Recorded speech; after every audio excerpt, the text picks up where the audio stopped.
ಅಪ್ಪ ಈ ಮನೆಗ್ ಬಂದಿದ್ದಾಗ್ಲಿ, ಅಪ್ಪನ ಲೀಲಾಕೃಷ್ಣ ಮನೆಯಿಂದ ಹೊರಗೆ ಹಾಕಿದ್ದಾಗ್ಲಿ ನನಗ್ ನಿಜವಾಗ್ಲೂ ಗೊತ್ತಿಲ್ಲ ರೀ.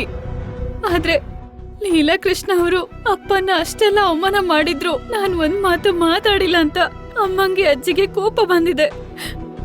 ಅದಕ್ಕೆ ಫೋನ್ ಕಟ್ ಮಾಡಿದ್ರು. ನೀನೇನ್ ಬೇಜಾರು ಮಾಡ್ಕೋಬೇಡ ಮೈಥಿಲಿ. ಈ ಕೋಪ ದ್ವೇಷ ಎಲ್ಲ ತುಂಬಾ ದಿನ ಇರಲ್ಲ. ಸ್ವಲ್ಪ ದಿನ ಆದ್ಮೇಲೆ ನೀನೇ ಕಾಲ್ ಮಾಡು. ಅಷ್ಟಕ್ಕೂ ಏನಾಯ್ತು, ನಿಮ್ಮಪ್ಪ ಯಾಕೆ ಬಂದಿದ್ರು ಅಂತ ಅವರೇ ಹೇಳ್ತಾರೆ. ನಿನಗೊಂದು ಸ್ವಲ್ಪ ಆದ್ರೂ ಬುದ್ಧಿ ಇದೆಯಾ? ಮೈಥಿಲಿಗೆ ಎಲ್ಲ ಸತ್ಯ ಹೇಳಬೇಕು ಅಂತ ನಾನು ಪ್ರಯತ್ನ ಪಡ್ತಾ ಇದ್ದೀನಿ. ನಿಜ ಹೇಳಕ್ ಹೋದಾಗ ಪ್ರತಿ ಸಾರಿ ಏನಕ್ಕೆ ದೇವತರ ಅಡ್ಡ ಬರ್ತೀಯಾ? ಏನಕ್ಕ ಮೈಥಿಲಿ ಒಳ್ಳೇದಕ್ಕೆ ಈ ತರ ಅಡ್ಡ ಬರ್ತಾ ಇರೋದು? ಮೈಥಿಲಿ ರಾಮಯ್ಯ ಅವರ ಮೊಮ್ಮಗಳು ಅನ್ನೋ ನಿಜ ಗೊತ್ತಾಗಿದ್ ಮರುಕ್ಷಣನೇ ಆ ಜಾನಕಮ್ಮ ಮೈಥಿಲಿ ಕುತ್ಕೆ ಹಿಡಿದು ತಕ್ಷಣ ಆಚೆ ಹಾಕ್ತಾಳೆ. ಅದ್ರಿಂದ ಮೈಥಿಲಿ ತನ್ನ ಗಂಡನಿಂದ ದೂರ ಆಗ್ತಾಳೆ. ಅವಳ ಜೀವನನೇ ಸರ್ವನಾಶ ಆಗೋಗುತ್ತೆ. ಅದ್ ನಿಮ್ಗಿಷ್ಟನಾ? ಇಷ್ಟನಾ ಹೇಳಿ, ಇಷ್ಟನಾ? ಅಲ್ಲ ಸತ್ಯ, ರಾಮಯ್ಯನವ್ರ ಮೊಮ್ಮಗಳು ಅಂತ ಯಾಕೆ ಹೇಳಿ? ಲೀಲಾಕೃಷ್ಣ ಮಗಳು ಅಂತ ಹೇಳ್ತೀನಿ. ಆ ನೀವ್ ಹೇಳಿದ ತಕ್ಷಣ ಚಪ್ಪಾಳಿ ತಟ್ಟಿ ಮೈಥಿಲಿನ ತನ್ ಮಗಳು ಅಂತ ಒಪ್ಕೋತಾನೆ ಅಂತ ಅನ್ಕೊಂಡಿದ್ದೀರಾ? ಇಲ್ಲ ಅಂದ್ರೆ ಲೀಲಾಕೃಷ್ಣನ ಅಕ್ರಮ ಸಂಬಂಧದಿಂದ ಹುಟ್ಟಿರೋ ಈ ಮೈಥಿಲಿನ ಜಾನಕಮ್ಮ ಆ ಕುಟುಂಬಕ್ಕೆ ಸೊಸೆಯಾಗಿ ಒಪ್ಕೋತಾರೆ ಅಂತ ಅನ್ಕೊಂಡಿದ್ದೀರಾ? ಇದೆಲ್ಲವುದು ಹಗಲ್ಗನ್ಸು. ನೀವು ನಿಜ ಹೇಳೋದ್ರಿಂದ ಮೈಥಿಲಿಗೆ ಒಳ್ಳೇದಾಗದೆ ಇದ್ರೂ ಪರವಾಗಿಲ್ಲ, ಕೆಟ್ಟದಾಗತ್ತೇನೋ ಅಂತ ನಮಗ್ ಭಯ. ಹೌದಳಿಯಂದ್ರ, ಈಗಿಷ್ಟ ಅರ್ಜೆಂಟ್ ಆಗಿ ಮೈಥಿಲಿಗ ಹಳೆ ವಿಷಯನೆಲ್ಲ ಹೇಳೋ ಅವಶ್ಯಕತೆ ಏನೈತಿ? ಅವ್ರ ಕಡೆ ಬೈಸ್ಕೊಂಡ ಅನುಮಾನ ಪಡ್ಸ್ಕೊಳ್ಳೋದ್ ಬಿಟ್ಟ ಸ್ವಲ್ಪ ದಿನ ಕಾಯಿರಿ. ಎಲ್ಲಾ ಸರಿ ಹೋದ್ಮೇಲೆ ಅವಾಗ ನೀವ್ ಇರೋದ್ನೆಲ್ಲ ಹೇಳ್ಬೋದು. ಇವ್ರು ಹೇಳ್ತಾರದ್ರಲ್ಲೂ ಅರ್ಥ ಇದೆ. ಸ್ವಲ್ಪ ದಿನ ಸುಮ್ಮನೆ ಇರೋದೆ ಎಲ್ರಿಗೂ ಒಳ್ಳೇದು. ಅಮ್ಮಯ್ಯ, ನಮ್ ಮಾತ ತಲಿಗ್ ಹತ್ತೆ ತನ್ಸ್ತೈತಿ. ಅದಕ್ಕ ಅಳಿಯಂದ್ರ ಯೋಚನೆ ಮಾಡಾಕತ್ತಾರ. ಹೌದಮ್ಮ, ನಮಗ್ ಬೇಕಾಗಿರೋದು ಅದೇ ಅಲ್ವಾ? ಮೈಥಿಲಿ ಅಳ್ಬೇಡ. ಉತ್ತಮ್, ಕಂದ ಉತ್ತಮ್. ಅಜ್ಜಿ ಕರೀತಿದ್ದಾರೆ. ಹಾ ಬಂದೆ ಅಜ್ಜಿ. ಬಾ ಮೈಥಿಲಿ.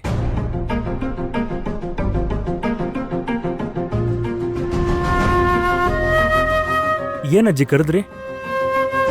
ಇವ್ರ ಹೆಸರು ರಘುನಾಥ್ ರೆಡ್ಡಿ ಅಂತ. ಇವರು ಸಿಟಿಲಿ ದೊಡ್ಡ ಬಿಲ್ಡರ್, ಹಾಗೆ ರಿಯಲ್ ಎಸ್ಟೇಟ್ ವ್ಯಾಪಾರಿ ಕೂಡ. ರಘುನಾಥ್ ರೆಡ್ಡಿ ಅವರೇ, ಇವನು ನನ್ ಮೊಮ್ಮಗ ಪುರುಷೋತ್ತಮ್ ಅಂತ, ನಮ್ ಕಂಪನಿ ಸಿಇಒ. ನಮಸ್ತೆ ಕಣಪ್ಪ. ನಮಸ್ತೆ ಸರ್. ಕಂದ ಉತ್ತಮ್, ಸಿಟಿ ಕೊನೆಲಿರೋ ನಮ್ 4 ಎಕರೆ ಜಮೀನನ್ನ ನಾವು ಮಾರ್ತಾ ಇದೀವಿ. ಆ ಜಾಗನ ಕೊಂಡ್ಕೊಳ್ಳೋದಕ್ಕೆ ಇವ್ರನ್ನ ಇಲ್ಲಿ ಕರ್ಸಿದೀನಿ. ಅಜ್ಜಿ, ಈಗಿಂದೀಗ್ಲೇ ಸಿಟಿ ಕೋಣೆಲಿರೋ ಆ ಜಾಗನ ಮಾರೋಂತ ಅವಶ್ಯಕತೆ ಏನಿದೆ? ಆ ವಿಷಯನ್ ಕೇಳೋದಕ್ಕೆ ನೀನ್ ಯಾರು? ನಾವ್ ಮಾರ್ಬೇಕು ಅನ್ಕೊಂಡ್ರೆ ಮಾರ್ತೀವಿ, ತಗೊಳ್ಬೇಕು ಅನ್ಕೊಂಡ್ರೆ ತಗೊಳ್ತೀವಿ. ಅದನ್ನೆಲ್ಲ ನಿನ್ನತ್ರ ಹೇಳಿ ಮಾಡ್ಬೇಕಾ ನಾವು? ಸುಹಾಸಿನಿ, ಅವಳೇನು ಬೇರೆಯವಳಲ್ಲ ಅಲ್ವಾ? ನಿನ್ ಹಾಗೆ ಅವಳು ಈ ಮನೆ ಸೊಸೆನೆ ಅಲ್ವಾ? ಹಾಗಾದ್ರೆ ಅವಳಿಗೆ ಉತ್ತರ ಕೊಡ್ಬೇಕಾಗಿರೋದು ನಿನ್ ಜವಾಬ್ದಾರಿ ಅಲ್ವಾ? ಅದ್ ಹಾಗಲ್ಲ ಅತ್ತೆ. ಇದೆಲ್ಲ ಯಾವ್ದು ಅವಳ ತಾತ ಸಂಪಾದನೆ ಮಾಡಿರೋ ಆಸ್ತಿ ಅಲ್ಲ ಅಲ್ವಾ? ಹಾಗಿರುವಾಗ ನಾವ್ ಮಾರಿದ್ರು ತಗೊಂಡ್ರು ಅವಳಿಗೆ ಹೇಳ್ಬೇಕಾಗಿರೋ ಅವಶ್ಯಕತೆ ಏನಿದೆ? ತಪ್ಪು ಸುಹಾಸಿನಿ. ಈ ಆಸ್ತಿ ಅವ್ರ ತಾತಂದು ಅಲ್ಲ, ಹಾಗೆ ನಿಮ್ ತಾತನ ಆಸ್ತಿ ಕೂಡ ಅಲ್ಲ ಅಲ್ವಾ? ಹಾಗಂತೇಳಿ ನಿನಗ್ ಹೇಳ್ದೆ ಹೋದ್ರೆ ನಿಂಗ್ ಬೇಜಾರಾಗಲ್ವಾ? ಅಂದ್ರೆ ಅತ್ತೆ, ನೀನು ಅತ್ತೆ ಆಗಲ್ಲ, ಈ ಮನೆ ಸೊಸೆಯಾಗಿ ಯೋಚನೆ ಮಾಡು. ಆಗ ಅವಳ ಫೀಲಿಂಗ್ಸ್ ಏನು ಅಂತ ನಿನ್ಗೆ ಅರ್ಥ ಆಗುತ್ತೆ. ಸಾರಿ ಅತ್ತೆ. ಕಂದ ಉತ್ತಮ್, ನಾವು ಮಂಗಳೂರಲ್ಲಿ ಹೊಸ ಬ್ರಾಂಚ್ ಓಪನ್ ಮಾಡ್ಬೇಕು ಅನ್ಕೊಂಡಿದ್ವಲ್ಲ? ಹೌದು ಅಜ್ಜಿ. ಆ ಬ್ರಾಂಚ್ ಎಸ್ಟಾಬ್ಲಿಷ್ ಮಾಡ್ಬೇಕು ಅಂದ್ರೆ ಕಡೆ ಪಕ್ಷ 6 ಕೋಟಿ ಆದ್ರೂ ಬೇಕು. ಹಾಗೆ ಸಿಟಿಲಿ ಶಾಪಿಂಗ್ ಕಾಂಪ್ಲೆಕ್ಸ್ ಕೊಂಡ್ಕೊಂಡಿದ್ವಿ. ಅದಕ್ಕೆ ಈಗಾಗ್ಲೇ 1.5 ಕೋಟಿ ದುಡ್ಡು ಕಟ್ಟಿದೀವಿ. ಇನ್ನೂ 50 ಲಕ್ಷ ಕಟ್ಬೇಕು. ಮಂಗಳೂರು ಕನ್ಸ್ಟ್ರಕ್ಷನ್ಗೆ 6 ಕೋಟಿ, ಸಿಟಿಲಿ ಕನ್ಸ್ಟ್ರಕ್ಷನ್ಗೋಸ್ಕರ 50 ಲಕ್ಷ, ಒಟ್ಟು 6 ಕೋಟಿ 50 ಲಕ್ಷ ದುಡ್ಡು ನಮ್ಗಿವಾಗ ಬೇಕು. ಇವಾಗಿಂದಿವಾಗ್ಲೇ ಅಷ್ಟು ದುಡ್ಡು ಅಂದ್ರೆ ಕಷ್ಟ ಅಂತ ಊರಿನ ಕೊನೆಲಿರೋ ಲ್ಯಾಂಡ್ನ ಮಾರ್ಬೇಕು ಅಂತ ನಾನ್ ನಿರ್ಧಾರ ಮಾಡಿದ್ದೀನಿ. ಒಳ್ಳೆ ನಿರ್ಧಾರ ಮಾಡಿದಿರ ಅಜ್ಜಿ. ನಾವೇನು ಆಸ್ತಿನ ವೇಸ್ಟ್ ಮಾಡ್ತಿಲ್ವಲ್ಲ, ವ್ಯಾಪಾರಕ್ಕೆ ಬಳಸ್ಕೊತಾ ಇದೀವಲ್ವಾ? ಆ ಲ್ಯಾಂಡ್ ಇವತ್ತು 1 ಎಕರೆಗೆ 2 ಕೋಟಿ ಬೆಲೆ ಬಾಳ್ತಿದೆ. ಇನ್ ಸ್ವಲ್ಪ ದಿನ ಆದ್ರೆ ಅದೇ ಲ್ಯಾಂಡ್ ಎಕರೆಗೆ 10 ಕೋಟಿ ಆಗತ್ತೆ. ಅವಸರದಲ್ಲಿ ಮಾರ್ತಿದ್ದೀರಾ? ಸರಿಯಾಗಿ ಯೋಚನೆ ಮಾಡಿ. ಅಷ್ಟು ಮಾತ್ರ ಬುದ್ಧಿ ಯೋಚನೆ ನಮಗೂ ಇದೆ. ಆದ್ರೆ ಪ್ರಾಪರ್ಟಿನ ಕಾಪಾಡ್ಕೊಳ್ಳೋದು ಎಷ್ಟು ಮುಖ್ಯನೋ ಹೊಸ ಆಸ್ತಿನ ಬೆಳೆಸೋದು ಕೂಡ ಅಷ್ಟೇ ಮುಖ್ಯ. ಸದ್ಯಕ್ಕೆ ನಾವು ಮಂಗಳೂರಲ್ಲಿ ಹೊಸ ಬ್ರಾಂಚ್ ಓಪನ್ ಮಾಡ್ಬೇಕು ಅಂದ್ರೆ ನಮಗೆ 6 ಕೋಟಿ ಅಂತೂ ಬೇಕೇ ಬೇಕು. ಅದಕ್ಕೆ ಪ್ರಾಪರ್ಟಿನ ಮಾರೋದ್ ಬಿಟ್ಟು ಬೇರೆ ದಾರಿ ಇಲ್ಲ. ಸರಿ ಸರಿ, ಯಾರ್ಗಿಷ್ಟ ಇದ್ರು ಇಲ್ದೆ ಹೋದ್ರು ಪ್ರಾಪರ್ಟಿ ಮಾರ್ದೆ ಬೇರೆ ದಾರಿ ಇಲ್ಲ. ರಘುನಾಥ್ ರೆಡ್ಡಿ ಅವರೇ, ಮುಂಚೆನೆ ನಾವು ಮಾತುಕತೆ ಮಾಡ್ದ ಹಾಗೆ ನೀವ್ ಅಡ್ವಾನ್ಸ್ ಕೊಟ್ರೆ ನಾನ್ ಎಲ್ಲರ ಹತ್ರನೂ ಸೈನ್ ಮಾಡಿಸ್ತೀನಿ. ಆಯ್ತು ಮೇಡಮ್. ನೋಡಿ, ಇದರಲ್ಲಿ ₹1,00,00,000 ಇದೆ. ಒಂದ್ಸಲ ಚೆಕ್ ಮಾಡ್ಕೊಂಬಿಡಿ. ಇಲ್ಲಿ ಕೊಟ್ಬಿಡಿ. ಒಂದ್ ನಿಮಿಷ.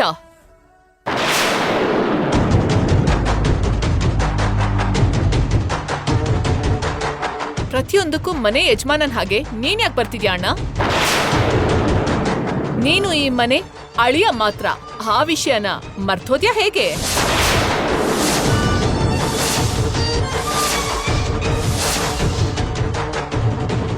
ಹಂಗಲ್ಲ ಸಿಸ್ಟರ್, ಯಾವಾಗ್ಲೂ ದುಡ್ಡನ್ನ ನಾನೇ ತಗೊಂತೀನಲ್ಲ, ಅದಕ್ಕೆ.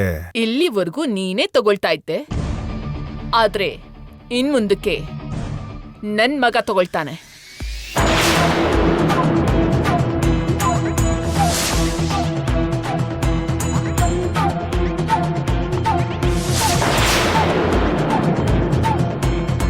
ಅದ್ಗೆ ಇವಾಗ ನಮ್ಮ ಯಜಮಾನ್ರು ದುಡ್ಡು ತಗೊಂಡ್ ಮಾತ್ರಕ್ಕೆ ಆ ದುಡ್ಡನ್ನ ಅವರು ಅವ್ರ ಸ್ವಂತ ಖರ್ಚಿಗೆ ಬಳಸ್ಕೊಳಲ್ವಲ್ಲ ಅದ್ಗೆ. ಅದನ್ನ ತಗೊಂಡೋಗಿ ಅವರು ಬೀರುನಲ್ಲಿ ತಾನೇ ಇಡ್ತಾರೆ. ಹಾಗಿರ್ಬೇಕಾದ್ರೆ ಅವ್ರು ತಗೊಳ್ಳೋದ್ರಲ್ಲಿ ತಪ್ಪೇನಿದೆ ಅದ್ಗೆ? ತಪ್ಪೋ ಸರಿನೋ ಬೇಕಾಗಿಲ್ಲ.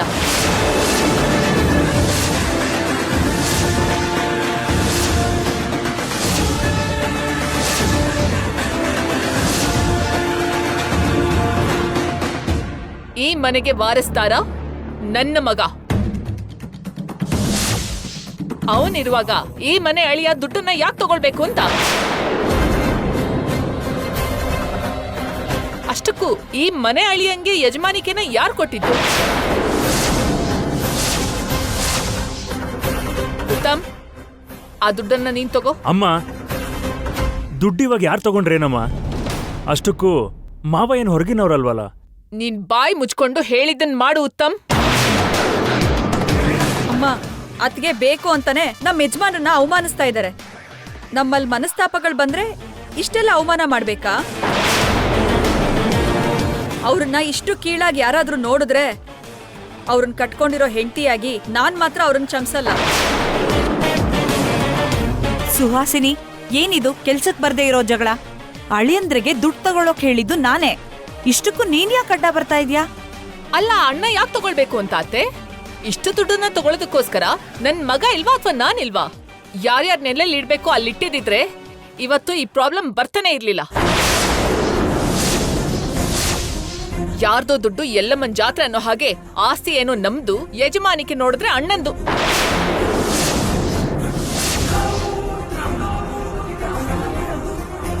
ಸಿಸ್ಟರ್, ನಿಜವಾಗ್ಲೂ ನೀನೇನ ಮಾತಾಡ್ತಿರೋದು? ನಾನು ಈ ಮನೆಗೆ ಅಳಿಯನಾಗಿ ಬಂದಾಗಿಂದ ಇವತ್ತಿನವರೆಗೂ ಈ ಮನೆ ಕೆಲಸದೊಂಥರ ಕೆಲಸ ಮಾಡ್ತಾನೆ ಇದ್ದೀನಿ. ಈ ಮನೆ ಜವಾಬ್ದಾರಿನೆಲ್ಲ ನನ್ನ ಭುಜದ ಮೇಲೆ ಹೊತ್ಕೊಂಡಿದ್ದೀನಿ. ಅಂಥದ್ರಲ್ಲಿ ನನ್ನನ್ನೇ ಅವಮಾನ ಮಾಡೋದಕ್ಕೆ ನಿನಗೆ ಮನ್ಸಾದ್ರೂ ಹೆಂಗ್ ಬಂತು ಸಿಸ್ಟರ್? ಹಾ, ನೀನ್ ಪಟ್ಟಿರೋ ಕಷ್ಟ ಏನು, ನೀನ್ ತಗೊಂಡಿರೋ ಜವಾಬ್ದಾರಿಗಳೇನು ನಮಗ್ ಗೊತ್ತಿಲ್ಲ ಅನ್ಕೊಂಡಿದ್ಯಾ? ಅರ್ಧಕ್ಕರ್ಧ ದುಡ್ಡನ್ನ ಹೊಡ್ಕೊಳ್ಳೋದು, ಬರ್ಬೇಕಾಗಿರೋದನ್ನ ನುಂಗ್ ಹಾಕೋದು, ಇದೇ ಅಲ್ವಾ ನೀನ್ ಪಟ್ಟಿರೋ ಕಷ್ಟ? ಅತ್ಗೆ, ಇನ್ನೊಂದು ಸಲ ನಮ್ಮ ಯಜಮಾನ್ರ ಬಗ್ಗೆ ಮಾತಾಡಿದ್ರೆ ಮರ್ಯಾದೆ ಕಳ್ಕೊಳ್ತೀಯ.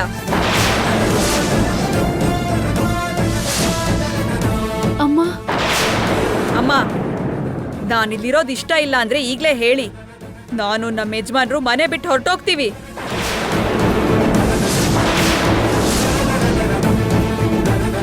ಅದು ಬಿಟ್ಟು ಬೇರೆಯವ್ರ ಮುಂದೆ ಅವಮಾನ ಮಾಡಿದ್ರೆ ಅದು ನೋಡ್ತಾ ನಾನು ಸುಮ್ನಿರ್ತೀನಿ ಅಂತ ಮಾತ್ರ ಅನ್ಕೊಳ್ಬೇಡಿ. ಅಮ್ಮ, ಅಮ್ಮ, ದಯವಿಟ್ಟು ಜಗಳ ಮಾಡ್ಬೇಡಿ. ಅತ್ತೆ, ನೀವ್ಯಾಕೆ ಹೀಗೆಲ್ಲ ಮಾತಾಡ್ತಾ ಇದ್ದೀರಾ? ಲೀಲಾಕೃಷ್ಣ ಅವರು ಹೊರಗ್ನವ್ರು ಅಲ್ವಲ್ಲ, ಈ ಮನೆ ಅಳಿಯ ತಾನೆ. ಜೊತೆಗೆ ಗಂಡಸರೇ ಇಲ್ದ ಸಂಸಾರದಲ್ಲಿ ಎಲ್ಲಾನು ತಾವಾಗೆ ನಮ್ ಜವಾಬ್ದಾರಿಗಳನ್ನೆಲ್ಲ ಅವ್ರ ಭುಜದ ಮೇಲೆ ಹೊತ್ಕೊಂಡಿದ್ದಾರೆ. ಅಂಥ ವ್ಯಕ್ತಿಗೆ ಎಲ್ರ ಮುಂದೆ ಅವಮಾನ ಮಾಡೋದು ಕರೆಕ್ಟ್ ಅಲ್ಲ ಅತ್ತೆ. ನೀನ್ ಸುಮ್ನಿರ್ತೀಯಾ?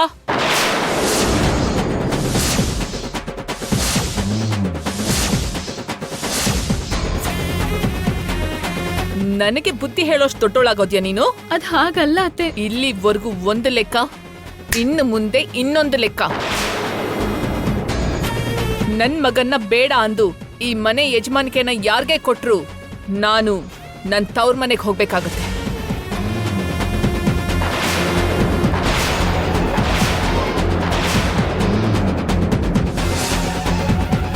ಸುಹಾಸಿನಿ, ಹೌದು ಅತ್ತೆ. ಮುಂಚೆ ಆದ್ರೆ ನನ್ ಮಗ ಚಿಕ್ಕವನಾಗಿದ್ದ, ಲೋಕಜ್ಞಾನ ಗೊತ್ತಿರ್ಲಿಲ್ಲ. ಆದ್ರೆ ಇವಾಗ ಅವನು ಫಾರಿನ್ ಅಲ್ಲಿ ಓದ್ಕೊಂಡ್ ಬಂದಿದ್ದಾನೆ. ನಮ್ ಎಲ್ಲರ್ಕಿಂತ ಜಾಸ್ತಿ ಬುದ್ಧಿವಂತಿಕೆ ಅವನ್ಗಿದೆ. ಅಂಥ ನನ್ ಮಗ ಇರ್ಬೇಕಾದ್ರೆ ಇನ್ಯಾರ್ಗೋ ಯಜಮಾನ್ಕೆ ಕೊಡೋದು ನನಗ್ ನಿಜವಾಗ್ಲೂ ಇಷ್ಟ ಆಗಲ್ಲ. ಸುಹಾಸಿನಿ, ನಿನ್ನ ಅತ್ತೆಯಾಗಿ ಈ ಮನೆ ಹಿರಿ ತಲೆಯಾಗಿ ನಾನ್ ಹೇಳ್ತಾ ಇದ್ದೀನಿ, ಈ ದುಡ್ಡನ್ನ ನನ್ನ ಅಳಿಯಂದ್ರು ತಗೋತಾರೆ. ಬೇಡ ಅಂತ ನಿನ್ ಮಗನ್ಗೆ ಹೇಳೋದು ಕೇಳು. ಒಳ್ಳೆ ನಿರ್ಧಾರ ತಗೊಂಡಿದ್ದೀರಾ ಅಜ್ಜಿ. ಏಯ್ ಮಾವ, ನೀವೇ ಆ ದುಡ್ಡು ತಗೊಳ್ಳಿ.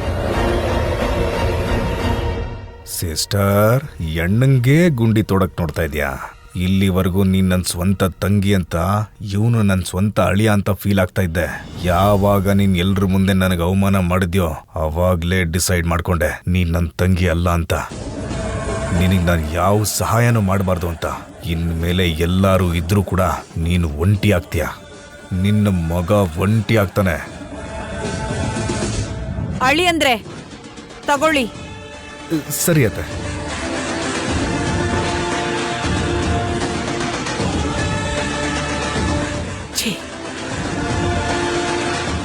ಆ ಡಾಕ್ಯುಮೆಂಟ್ಸ್ ಕೊಡಿ, ಎಲ್ಲರ ಹತ್ರ ಸೈನ್ ಮಾಡಿಸ್ತೀನಿ. ಆಯ್ತು ಮೇಡಮ್. ತಗೊಳ್ಳಿ ಮೇಡಮ್.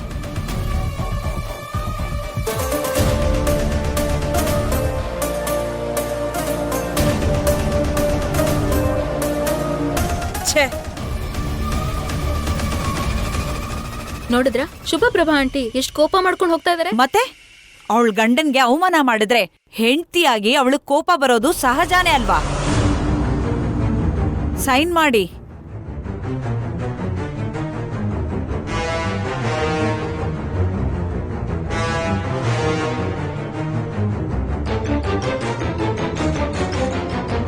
ಅಳಿಯಂದ್ರೆ ನೀವು ಹೋಗಿ ಶುಭಪ್ರಭಾ ಹತ್ರ ಕೂಡ ಸೈನ್ ಮಾಡಿಸ್ಕೊಂಡ್ ಬನ್ನಿ. ಆಯ್ತು ಅತ್ತೆ.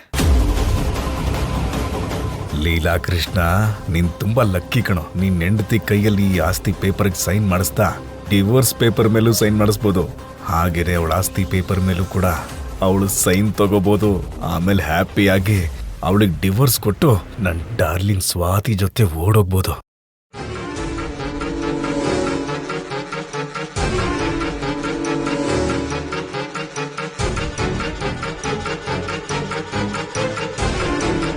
ಪಾಪ ಸುಹಾಸಿನಿ ಅವಮಾನ ಮಾಡಿದ್ದಕ್ಕೆ ಬೇಜಾರು ಮಾಡ್ಕೊಂಡಿದ್ದಾಳೆ. ನಾನು ಮಾಡೋ ಕೆಲಸ ಗೊತ್ತಾದ್ರೆ ಇನ್ನೆಷ್ಟು ಬೇಜಾರು ಮಾಡ್ಕೋತಾಳೋ. ಆದ್ರೆ ಬೇರೆ ದಾರಿನೇ ಇಲ್ವಲ್ಲ.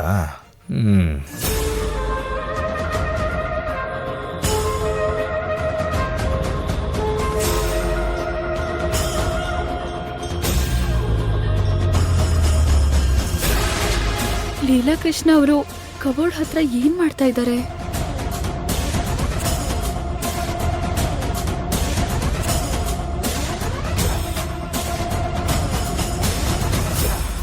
ಶುಭಪ್ರಭಾ,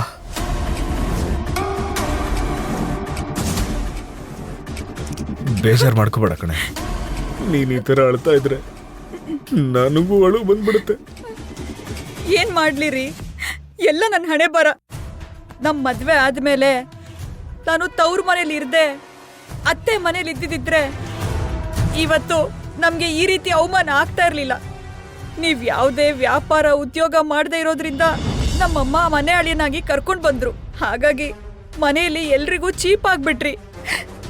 ಸುಹಾಸಿನಿ ಅತ್ಗೆ ನಿಮ್ಗಷ್ಟೆಲ್ಲ ಮಾತುಗಳು ಆಡ್ತಾ ಇರೋದ್ ನೋಡಿದ್ರೆ ನನ್ ಹೊಟ್ಟೆ ಹುರಿತಾ ಇತ್ತು ರೀ. ಸರಿ ಬಿಡು, ಬೇಜಾರು ಮಾಡ್ಕೋಬೇಡ. ಅಂದವರು ನಮ್ಮವರೇ ಅಲ್ವಾ? ಈಗ ಆ ಸುಹಾಸಿನಿ ಏನ್ ಬೇರೆವಳ? ನನ್ನ ತಂಗಿ ಥರನೇ ತಾನೆ. ಯಾಕೆ ತಂಗಿ ಆದವಳು ಒಂದ್ ಮಾತು ಅನ್ಬಾರ್ದ? ಅದ್ರಲ್ಲಿ ಏನ್ ತಪ್ಪಿದೆ? ಏನ್ರಿ ಅದು ಅವಳು ಅನ್ನೋದು ನೀವು ಕೇಳೋದು? ನನ್ ಕಣ್ ಮುಂದೆ ನನ್ ಗಂಡನಿಗೆ ಅವಮಾನ ಮಾಡಿದ್ರೆ ನನಗೆ ಎಷ್ಟು ನೋವಾಗುತ್ತೆ ಅಂತ ನಿಮಗೆ ಗೊತ್ತಾ?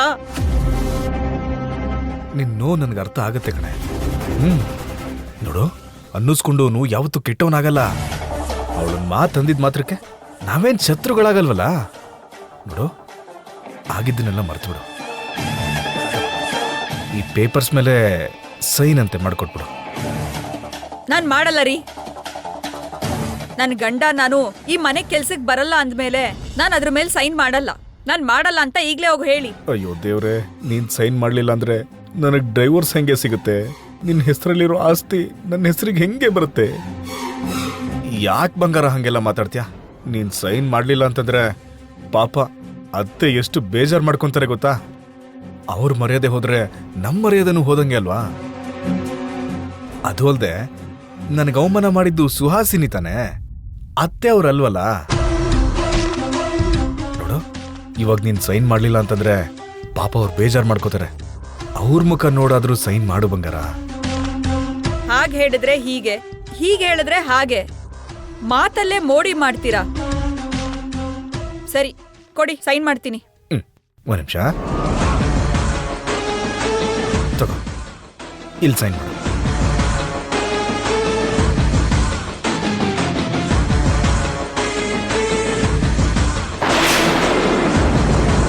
ಮಾಡೇ ಮಾಡು. ನಿನಗೆ ಗೊತ್ತಿಲ್ದಿರೋ ಹಾಗೆ ಡೈವರ್ಸ್ ಪೇಪರ್ಸ್ ಮೇಲೆ, ಹಾಗೆ ನಿನ್ನ ಆಸ್ತಿ ಪೇಪರ್ ಮೇಲೂ ಸೈನ್ ಮಾಡಿಸ್ಕೊತಾ ಇದ್ದೀನಿ.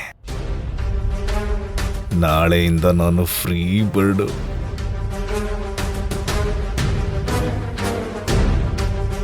ಲೀಲಾಕೃಷ್ಣ ಅಂಕಲ್ ಏನೋ ಮಾಡ್ತಾ ಇದ್ದಾರೆ. ಅಮ್ಮನ್ನ ಮೋಡಿ ಮಾಡಿ ಲ್ಯಾಂಡ್ ಡಾಕ್ಯುಮೆಂಟ್ಸ್ ಮೇಲೆ ಅಷ್ಟೇ ಅಲ್ಲದೆ ಬೇರೆ ಡಾಕ್ಯುಮೆಂಟ್ಸ್ ಮೇಲೆ ಕೂಡ ಸೈನ್ ಮಾಡಿಸ್ತಾ ಇದ್ದಾರೆ. ಅದಕ್ಕೆ ಹಾಗೆ ಕನ್ನಿಂಗ್ ಆಗಿ ಬಿಹೇವ್ ಮಾಡ್ತಾ ಇದ್ದಾರೆ. ಅಪ್ಪ, ಡೈವರ್ಸ್ ಪೇಪರ್ ಮೇಲೆ ಸೈನ್ ಆಗೋಯ್ತು. ಆಹಾ, ಈಗ ಆಸ್ತಿ ಪೇಪರ್ ಮೇಲೂ ಸೈನ್ ಆಗೋಯ್ತು. ಇವತ್ತಿಂದ ಶುಭಪ್ರಭಾ ಹೆಸರಲ್ಲಿರೋ ಆಸ್ತಿ ಎಲ್ಲ ನಂದೇ. ನಾಳೆ ನಮ್ಮಿಬ್ರಿಗೂ ಡೈವರ್ಸ್ ಕೂಡ ಆಗ್ಬಿಡುತ್ತೆ.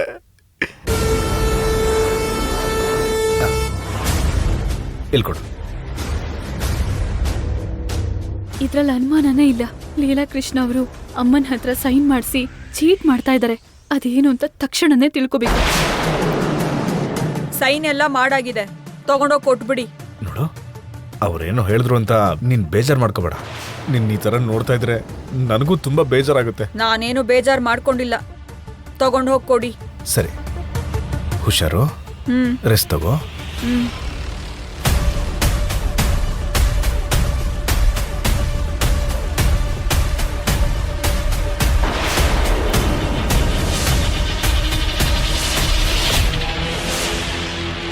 ಏನಿದೆ ಲೀಲಾಕೃಷ್ಣ ಅವ್ರೆ, ಸೈನ್ ಮಾಡಿಸೋದಕ್ಕೆ ಇಷ್ಟೊತ್ತು ಬೇಕಾಯ್ತಾ? ಆಗ್ಲಿಂದ ಅಜ್ಜಿ ಕರೀತಾ ಇದ್ದಾರೆ. ಸೈನ್ ಎಲ್ಲ ಮಾಡಿಸ್ಬಿಟ್ಟೆ ಮೈತಿಲಿ. ಎಲ್ಲಾನು ಮಾಡ್ಸಿದ್ರಾ?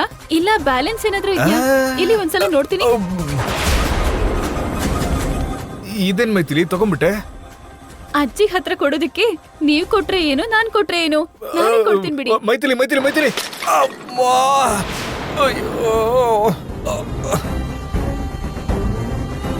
ಅಯ್ಯೋ ದೇವ್ರೆ, ಮೈಥಿಲಿಗೆ ಡೌಟ್ ಬಂತು ಅಂತ ಕಾಣುತ್ತೆ. ಅಪ್ಪಿ ತಪ್ಪಿ ನಾನು ಶುಭಪ್ರಭನ್ ಹತ್ರ ಡೈವರ್ಸ್ ಪೇಪರ್ಸ್ಗೆ ಸೈನ್ ಮಾಡ್ಸಿದ್ದೀನಿ ಅಂತಾಗ್ಲಿ, ಅಥವಾ ಅವಳು ಆಸ್ತಿ ಪೇಪರ್ಸ್ ಮೇಲೆ ಸೈನ್ ಮಾಡ್ಸಿದ್ದೀನಿ ಅಂತ ಏನಾದ್ರೂ ಗೊತ್ತಾದ್ರೆ ಹೋಗ ಅತ್ತೆ ಹತ್ರ ಹೇಳ್ಬಿಡ್ತಾಳೆ. ಅವಾಗ ಅತ್ತೆ ನನ್ನ ಚಪ್ಪಲಿ ತಗೊಂಡು ನೋಡಿತಾರೆ. ಎಲ್ಲೋದ್ಲಪ್ಪ ಇವಾಗ? ಅಪ್ಪ,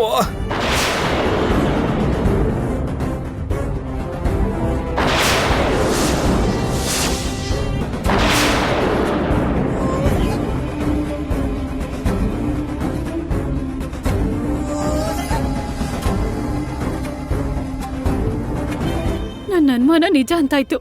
ಶುಭಪ್ರಭಾ ಅಮ್ಮಂಗೆ ಲೀಗಲ್ ಆಗಿ ಡಿವೋರ್ಸ್ ಕೊಡೋದಕ್ಕೆ ಸೈನ್ ಮಾಡಿಸಿದ್ದಾರೆ.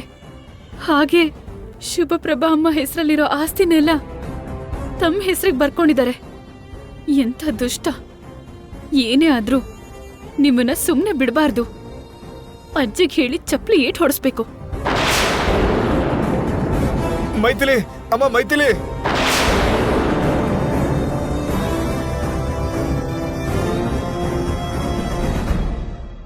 ಮೈಥಿಲಿ, ಶುಭಪ್ರಭಾ ಹತ್ರ ಸೈನ್ ಮಾಡಿಸ್ಕೊಂಡ್ ಬಂದ್ಯಾ? ಆಯ್ತು ಅಜ್ಜಿ, ಆದ್ರೆ ಇದ್ರಲ್ಲಿ 2 ಡಾಕ್ಯುಮೆಂಟ್ಸ್ ಎಕ್ಸ್ಟ್ರಾ ಬಂದಿದೆ.